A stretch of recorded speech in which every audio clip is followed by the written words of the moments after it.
Finding something like this is what brings me back time and time again to church rummage sales.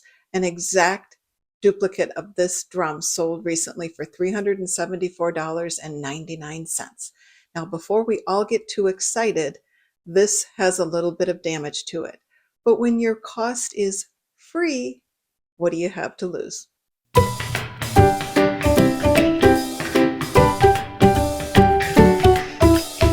This is the last day of this church rummage sale, and the first couple of days they were taking Goodwill offerings. But today, everything is free, and I love the last day. Like with that drum I showed you, when you're paying nothing for your inventory, it doesn't necessarily matter what you find. And that's what I want to talk about in this video, because since I've retired, I've completely changed the way I think about sourcing for my reselling business. Now, some people might hear free rummage sale and think, well, it's probably picked over junk. And sometimes it is. But I have found that the last day can actually be really interesting because at this point, they don't want to pack the stuff up. They don't want to store it. They don't want to haul it somewhere. They just want it gone. And that's exactly where I think resellers have a place. I know there are people who don't think resellers should come to things like this, but here's how I look at it. They are literally giving this stuff away. They've had several days for people to come through and take what they want. And on the last day, they're just trying to get rid of what's left. If I can take something that might have value, sell it to someone who actually wants it, and keep it out of the trash, I'm happy to do that. And just like I talked about at that my last video, that barn sale, I'm not here to take away everything. I'm looking for things that make sense for just me. Being a reseller in retirement has changed my sourcing ideas. I'm not trying to build a giant reselling empire. This is a part-time fun business for me. So I don't need to walk in a sale and spend $100 or $80 just to come home with inventory. I would much rather find opportunities where my buy-in is extremely low, or like today, it's zero. And I know what you're thinking. Well, I don't have anything like that near me. Everything I see is junk. And I get that. But here's some ideas for you. Search Facebook Marketplace for free, not just garage sales. Specifically search for free stuff, moving free, estate clean out, everything must go, free pickup, and look for last day of sales. I am finding estate sales all around me that are offering last day, come and get it. It wasn't just a one-off, that video I did in the barn. I'm seeing that all over my social media. You can ask your friends and your family and your neighbors. People are moving all the time. People give me things that they are going to take anyway to Goodwill. They ask me if I'd like it first. So tell people, if you're cleaning out your house, garage, your attic, your basement, and you're going to donate or throw, let me know. I resell part-time and I'm happy to look through things. That can lead to entire boxes of things without spending anything. And if you're walking into these last day sales and you're just thinking everything is just junk, don't assume that. If you're at a free sale, you have the luxury of researching something before you decide whether it's worth taking. You can learn how to recognize the 10, the 20, the $50 items that people overlook. Free sourcing isn't necessarily about finding spectacular things. It's about finding small profits with zero investments. And if you find 10 things that net you $15, that's $150 in potential profit from inventory that cost you nothing. So when I get to these types of sales, what am I actually looking for? I'm looking for things that I recognize, things that I've sold before, things that have a recognizable brand. I'm looking at vintage. I'm looking at ephemera paper things. I'm looking at collectibles. I'm looking at books and specifically religious books and Bibles at these types of church rummage sales. Interesting household items, something unusual, something you can't find everywhere, something that brings back nostalgia. And the curiosity is you're learning along with free shopping. Free shopping is really quite up my alley. Now, here is the important part. Just because something is free doesn't mean I want it, doesn't mean I need it. I get every summer, I get in a little trouble in terms of the amount of inventory I bring home, and not, it's good trouble. I have more now than I really have time to list. But then winter will come here in Minnesota and I'll have things just waiting for me tucked in my storage closet. So even when it's free, I still have to ask myself, will I actually list it? Is there a reasonable chance it will sell? Is it worth the space? And most importantly, is it worth my time? But that's what I truly love about sourcing this way. Again, there's no stress.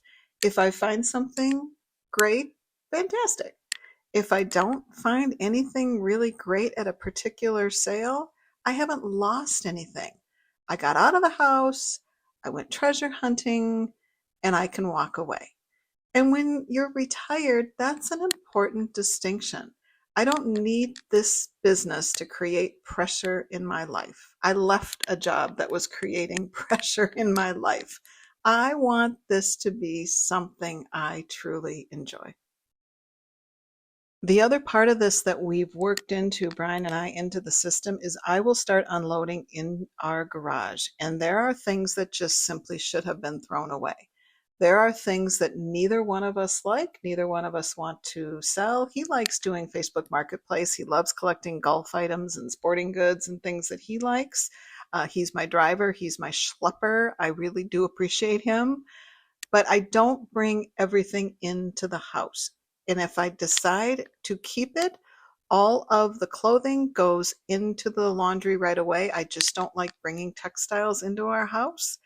I picked up a lot of clothing for myself. We do dog walking as well, and I love finding high quality items that are free for me to wear when we're out walking the dogs.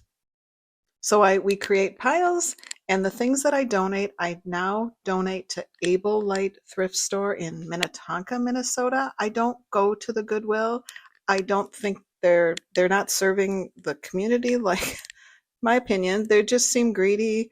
They have so much. Their prices are outrageous. Their inventory is poorly displayed. If you have a chance to get into Able Light in Minnetonka, it's one of my favorites. I think you'd really enjoy it too.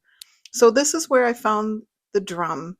I popped into the hard goods section when I first got there, and then again I popped in on my way out, and it was still sitting there. And now it does have damage to it.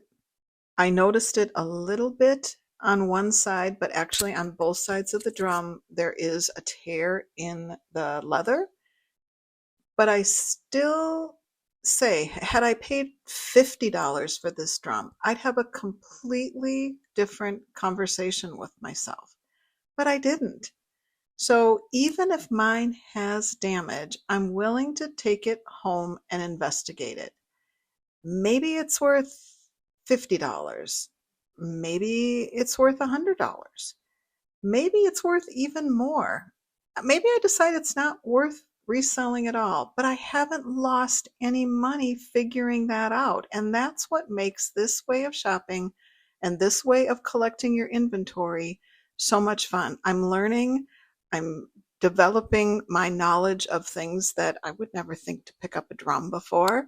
So for me, in retirement, this is an absolute win-win way of picking up what I need for resale. And this is why I really like coming on the last day. The pressure is off, the crowds are usually different, and the sellers or the organization is at a point where they're just saying, literally, please take this. And honestly, that's a reseller's opportunity. Don't be greedy. Don't clear them out and leave nothing for anyone else. Just take an opportunity to look carefully, recognize things that somebody else might actually want. If I think I can use it for my reselling business, I'll take it. But also, there are other people that are shopping here too. Let's take a quick peek at what I picked up and why I picked it up and the areas that I look at. I look at everything, but the areas that I like to sell. So we'll start out with the drum. There is some damage up here. And also when I flipped it over, there is some damage here. So I'm going to do a little research. I might put it on auction and see what happens to it, but definitely I believe there's some good value to that. I do like picking up wicker baskets. This one was interesting in that it's fall coming and it had this little ceramic plaque on it. I like silver, stainless steel, silver plated items.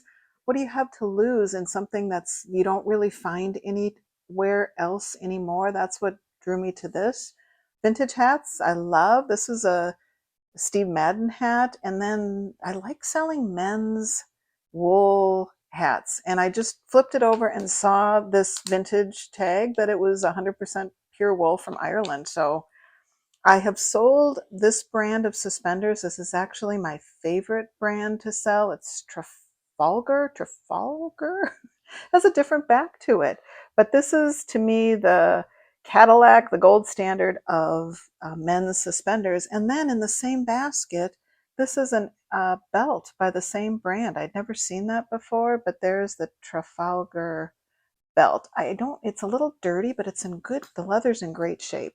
And then this was a Talbot's women's belt that doesn't even appear to be used. If I had to only downsize what I sell, it would be belts. And I love women's vintage silk scarves. So easy to ship, easy to store, easy to list, few returns. So love that. I'm getting into ephemera now, and I won't go through all of it, but I like and just sold some craft books. They always seem to be left behind.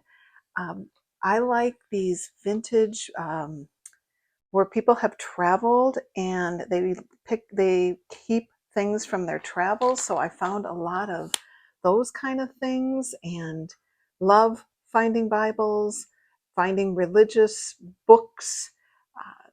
Those do well for me. I like these two frames. I actually kept for myself because now with grandbabies, you have pictures. So I always pick up Pampered Chef. I had no idea what this was. I believe this is a curling iron that you used to put on you have to put on the stove. How about that? Wouldn't that have been something?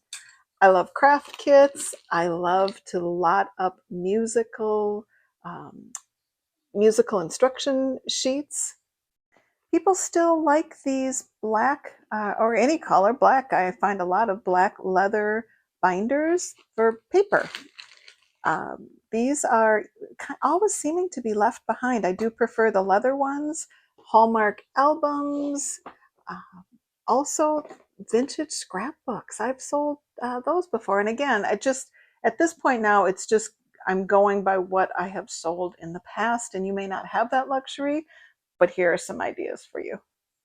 Oh, I guess I skipped over these three. I don't know that they have any value. Their eyes open and close, but these little vintage dolls.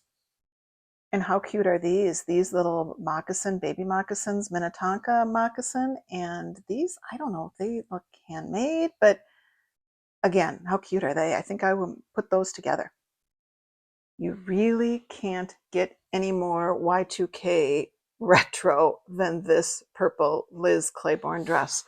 I used to work at a law firm in the 90s. I would have completely worn that dress. So I don't know if it has any value, but just reminded me of working in the law firm.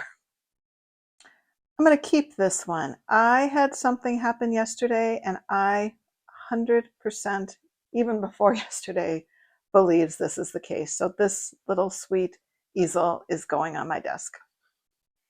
Somebody made her. She's adorable, and she needs to be evened out a bit, but grabbed her. Yeah, you may have saw me pick her up. And then these clothes. And, what do I have to lose? Everything went in the laundry. In terms of picking up clothes, I am a small, a medium, and a large, and an extra large, because who knows with sizing. Everything goes in the laundry. If it doesn't fit, it goes to Able Light Thrift Store. And then these trays, I may maybe try and clean these up. But these vintage trays I thought were gorgeous. And also, I don't know what this is. It's heavy. And again, this one of those $15 items. If you sell enough of them over the course of 10 of them, there's $150 in your pocket. So hope this helps. Here's some ideas of what was left on the last day at a free sale at a church in the country in Minnesota.